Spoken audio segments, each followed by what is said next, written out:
எல்லாருமே ஸ்டார் அப்படின்றது தான் இந்த படம். அந்த பயணத்துல நம்ம யாரையும் ஹர்ட் பண்ணிடக்கூடாது. ஒரு லவ்விங்கா அந்த கனவை விட்டு கொடுக்காம ஒரு பிடிவாதமான மனசோட அந்த பயணம் இருந்துகிட்டே இருக்கணுன்றதுதான் இந்த படம். 1980s ஒரு பையன் அரௌண்ட் 20 வயசு இருக்கும்.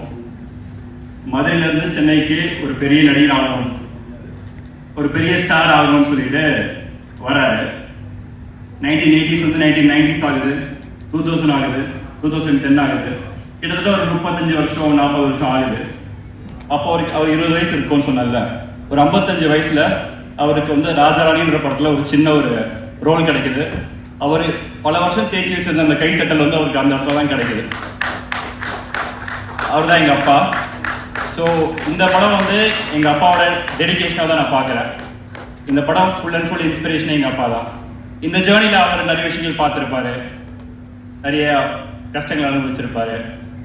2 முக்கியமான விஷயம், யாரோ ஒருத்தர் எங்க அப்பா சொல்லியிருக்காரு, யாரோ ஒருத்தர் இந்த மூஞ்ச விஷயம் எப்படி நடிக்க வந்தேன்னு கேட்டாரு அப்படின்னு சொல்லியிருக்காரு. அந்த அவர் கேட்ட விஷயம் தான் எங்க அப்பாவுக்கு மோட்டிவேஷனா இருந்துச்சுன்னு எப்பயுமே சொல்லிட்டே இருப்பார். ஒருத்தர் எனக்கு அப்படி கேட்டுட்டாரு, நான் அவர் மாதிரி நடிச்சு காட்டணும் அப்படின்ற ஒரு வைராக்கியம், ஒரு ஸ்டபன் ஹார்ட் இருக்குல்ல, அதுதான் ஸ்டார்.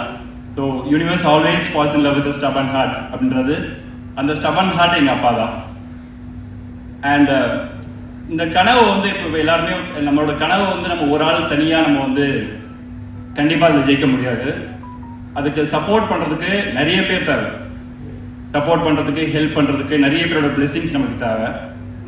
அந்த மாதிரி எங்க அப்பாவுக்கு இந்த படத்துல ஒரு ட்ரெய்லர்ல பார்த்துருப்பீங்க, காசு இல்லை சார்.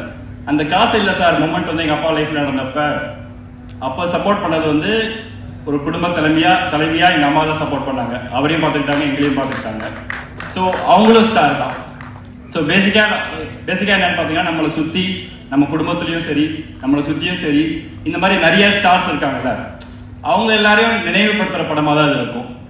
ஸோ எல்லாருமே ஒரு ஃபேமிலியோட அவங்க அப்பா கூட அம்மா கூட ஃப்ரெண்ட்ஸ் கூட காதலியோட ஒய்ஃபோட பார்க்கக்கூடிய ஒரு அழகான படமாக இருக்கும்னு நான் நம்புகிறேன்.